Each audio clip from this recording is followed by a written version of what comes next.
More charges in the George Floyd killing as protests continue. An extraordinary condemnation of the president from his former defense secretary, and a major movie theater chain says it is on the brink of collapse. Here's what you need to know.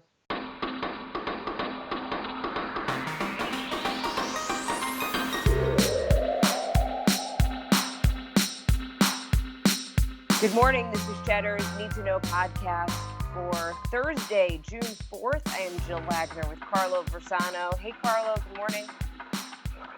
Jill, good morning. How are you? I slept, when you sleep on your neck in a weird way and it your neck is just really stiff for the rest of the day. I'm having one of those events. As I get older, that happens more and more. So, I get it. No, it's the worst. It ruins the day. It's like 6 o'clock and the day's already shot. 3 more former Minneapolis police officers have been charged in the George Floyd case. They are being charged with aiding and abetting murder. And the charges against Derek Chauvin were upgraded to second-degree murder. In another night of nationwide protests, people hailed those new charges but called for more change. A memorial for Floyd will be held in Minneapolis today. And President Obama also made his first on-camera remarks in a virtual town hall yesterday. The former prez threw his support behind protesters. He is also calling for police reform. Did you watch any of that last night? I did. I did. And, he just speaks so eloquently about this stuff. And, it's nice to feel like there is a national leader who's doing that, I think. No, I think you're absolutely right. And I think you can appreciate that even if you're not an Obama supporter. He does speak very well on this stuff. Also, one of the big headlines I'm watching today, Jill, the Virginia governor, he, according to several sources, he is going to remove a very famous and controversial statue of General Robert E. Lee, the Confederate general, in the city of Richmond, where I went to college. And this is a big deal. Richmond, obviously the seat of the Confederacy. It is sort of like the they used to call it the capital of the South. So this is a big deal. It immediately makes Richmond a place we're going to have to monitor because there's going to be a lot of counter protests. I think there's a lot of people in that city very proud of its Confederate heritage and specifically of that monument. So just something to keep an eye on. But just another example of how this sort of movement, I guess you could call it, is spreading, right? No, absolutely. Also, huge news, former Defense Secretary JimMattis, who resigned from the Trump administration more than a year ago, issued an extraordinary condemnation of President Trump. He wrote in The Atlantic that Trump, his former boss, is a threat to American democracy. The retired general writes, quote, "Donald Trump is the first president in my lifetime who does not try to unite American people, does not even pretend to try." Carlo, I know we've kind of lost all capacity to be shocked, but this is really extraordinary. It is, and I would recommend everybody read that piece in The Atlantic, which I'll link in the newsletter today. And it's not just the former Secretary of Defense making news today, Jill. President Trump said to be furious at the current Secretary of Defense, Mark Esper. Esper came out yesterday and said that he opposed the use of military force on American streets to quell some of these street protests, that's basically undercutting what his boss said. The president has threatened to use a 200-year-old law known as the Insurrection Act to put down protests if they become violent. But Esper said the current situation does not even come close to calling for something like that. So keep an eye on this guy. He's on borrowed time. The White House came out with a statement yesterday in which they said something like the question from the press was like, does the president still have confidence in Secretary Esper? And the response from the press secretary was like, Secretary Esper remains employed for now, or something like that. Like he was probably not going to be around by the end of today or tomorrow, I would suspect. But the interesting thing was that he was at that photo op at the church. Yeah.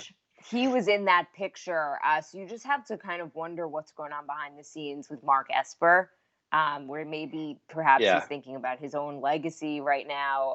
He said, I try to keep the military out of politics. It should be apolitical. So yeah, that's certainly a storyline to watch this I morning. think I think you make a good point. I think there are some Trump officials now who see that he is in serious trouble electorally, and I think they're probably trying to get out in front of that and try and protect their legacies. But I also think that that we talked about it earlier this week, but that photo up in front of the church where they cleared out the protesters with tear gas or pepper spray or whatever they used, that's going to, I think, really become one of the iconic moments of this time. And I think Esper realizes that, to your point. Yeah, let's talk about the latest on coronavirus right now. The Associated Press reporting this morning that China sat on critical information about the coronavirus, including the fully sequenced genome and also patient data, for weeks in January before handing it to the WHO. And that is time that could have been used to dramatically slow the initial spread of the virus. I don't know if you remember, but I very specifically remember the WHO in January praising China for Yeah. its Yep. transparency and acting quickly. And apparently, according to the AP report, that was just sort of part of their strategy as a way to get China to hand over some more information. It was like this one thing that Right. they were like, all right, let's just try from the PR front to get more Coax it out of info. them. By the Yeah. way, I think that that's criminal. I mean, I know nothing is going to Oh, change in terms of sure. the world's relationship with China. That is so beyond unacceptable. And Yeah. when you think about, we talk about in New York City, right? For example, the epicenter here in New York, how different this could have played out if things shut down a week before.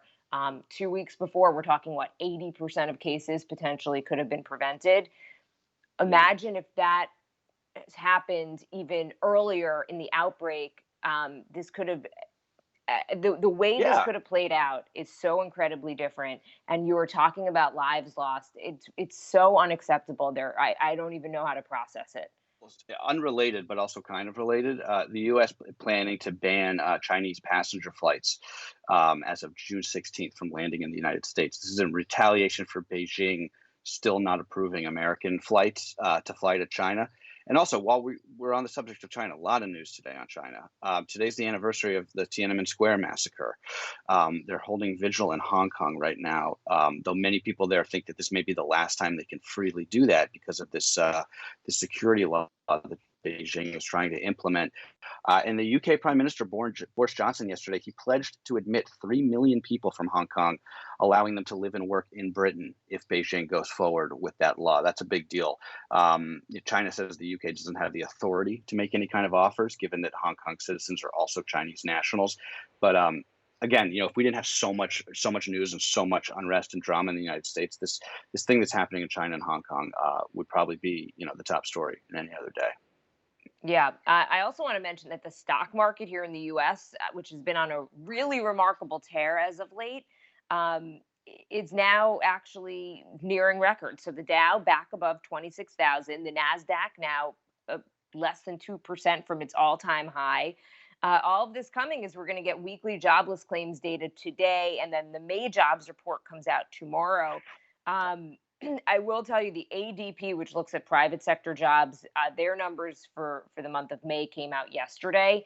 About 2 million, a little bit more, lost their jobs that in May in the private sector, but the predictions were for over 8 million. So this was seen as really, Yeah. really good news. But sometimes, for whatever reason, the ADP numbers and the jobs data from the government are really different. So I guess we're just going to wait and see what happens tomorrow.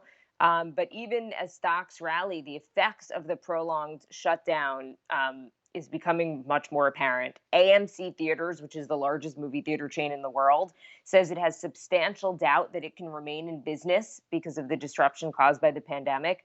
The company says it has enough cash on hand to start reopening some theaters this summer, but its liquidity position after that is an open question. Yeah, I mean Incredible. that would be really. I mean, AMC they're everywhere. That's like what all the movie theaters are, aren't they? But while we're talking about movie theaters, I thought this was really interesting. Cinemark, which is a much smaller but also national movie theater chain, They say that they're going to, they're starting to reopen, and they are going to recommend but not force moviegoers to wear masks in theaters, which, to me seems like literally the least you could do is tell people they have to wear a mask if they're going to sit in a, crowded, air conditioned, dark room with a bunch of other strangers for 2 hours. But, I don't know. I'm not going to a movie theater anytime soon. I don't think I'm going to a movie theater until I'm vaccinated. But I'm sure people will be going in different parts of the country, right? Yeah. Also, Lizzo, Common, Megan Rapinoe, John Legend, among the celebs who have signed an open letter to local governments across the country urging them to slash police budgets and increase funding for healthcare and social services. The letter connects the deaths of George Floyd and others at the hands of the police to COVID-19, arguing that the lack of a national healthcare system and a militarized police force are consequential to each other. On a totally unrelated note, which we didn't mention, George Floyd, they discovered that Oh, he yeah. actually tested positive for coronavirus, COVID-19, at the time of his death. The thinking is that he was asymptomatic and probably had it weeks before. Right. But, it does stay in your system. And also remember, um, he was out of work, right? He had lost his job because of the shutdowns. I mean, you're talking about a guy who was feeling the full effects of what's happening in this country. Um, but Jill, this thing about the celebrities signing this open letter, I don't really care what celebrities do, but I think that it's an important story because it speaks to this bigger issue about the police and the police budgets. I'm up in the suburbs right now, which is, we were doing my video and the video cut out because I think my parents, still have like dial-up internet that we're using over here or something. Um, but so I'm up in this town. This is the town that I grew up in, north of New York City, and I was thinking about this when I was driving around yesterday. Um, this is a town in which the elementary school that I went to looks identical to how it did when I was there 30 years ago. Like nothing has been changed, right? I don't think they've done any upgrades, any renovations. The post office is like literally falling apart. Um, and the police just bought two motorcycles. We don't even have a highway that goes anywhere near us in this town. Um, every time I'm up here, the police have a new SUV that looks like, it's kitted out like it's going to Baghdad or something. Like, I think it is a totally fair question in this current moment to raise about, when we're in an era in this country of slashing public services, slashing the public safety net to the bone, and the police seem to be immune to that. And maybe I'm wrong, and maybe this is not the case in other municipalities and other cities and towns, but it certainly is the case here and in New York City. I mean, this is basically a crime-free suburb. I think these, with respect to the police who work here, and I know a lot of them because I went to high school with a lot of them, they're not out there dealing with armed criminals. They're just not. They're mostly breaking up, teenagers drinking in the woods. Um, so, I think that this is a fair question about the defunding of, not defunding, but the lessening of police budgets in the current age. And I'm curious if other people feel that way or if I'm on my own. And it's also going to be interesting to see what happens, especially with state budgets, because of coronavirus. States It's a are great point. really hard hit, and they're going to have to make some pretty tough decisions about where they're going to cut. Who is going to get cut? Teachers, police. It's just so You better believe where it'll be we'll teachers really see before it's that. the police. You better believe it. It always is. Carlo, let's finish this up with some good news. What do you have? Okay. All right. Well, I'm on that tangent. I hesitate to say this because it's like, talking about a no hitter when you're in the seventh inning. But you really get the sense that something is changing in the country right now. And I was curious if that was actually played out in the polls. So I was looking up some of the latest polls. This new Reuters poll, 64% of people say that they're sympathetic to the protesters and the movement against police brutality. For that doesn't sound like a lot, but for a polarized country like ours, where we can't even get 50% on anything, that's a pretty big number. There's a poll from Monmouth University. 57% of people believe police are more likely to use excessive force against Black people. That number, by the way, was 34% in 2016. It was 33% in 2014. So a huge jump just in the last, 3 or 4 years. The good news here is that it seems like public opinion is shifting on some of these issues. And, more than anything else, public opinion changing is what affects change, because that's what politicians listen to. So that's sort of my good news point of the day. Okay. Mine is, I think I'm along the same vein here, but it's just a little anecdote from something going on here on Long Island and a protest in Syosset, which is a neighborhood near where I am right now. Earlier this week, there was one black man standing on a corner holding a sign. Okay, that's how this started. And Right. apparently, some people were driving by, yelling things at him, throwing water bottles and other things at him. My friend texted me about this earlier this week, and she was appalled, as anybody would be. And so she said she was going to go out there the following day. Um, and they heard that he was going to go back the next day. So she said, "I'm going back," um, and we're going with a few different people. So I said, said great. They were going in the morning. So I followed up with her yesterday, asked her how it went. She said um, that about 40 people showed up. She said the guy who was there crying, overjoyed when they got there. Oh, he was They're still all there. gonna he went back the next day, so he did it I gotcha. Yeah. Tuesday. They heard about what happened. They heard he was going to go back the next day, so they decided that they were going to just show their support for him. So they went with about 40 people. As I said, when they got there, they said he was just like crying and overjoyed, just so happy, just to have some support. They're all Yeah. going to go back out there today. The crowd is expected to be even bigger. My friend is going to bring her kids today. She has never gone to a protest before. She's bringing her kids, like Oh, I said. But the point is, this is one protest in one small community in this country, which is one country in the world. Like, this is not, I'm saying, the end all be all, and I'm not looking for some major pat on the back for anybody. But there is something happening here. And I sure. do Yeah. feel like this is a watershed moment. I don't know if it's just people have had enough. I don't know if it's that everyone has a phone, so we have and video goes on social media, so everyone is now seeing what happens in terms of Yeah. That's police definitely part brutality of it. or whatnot. We're in the middle of a pandemic. People are fed up. We've been home for 2 months. A lot of people are unemployed right now.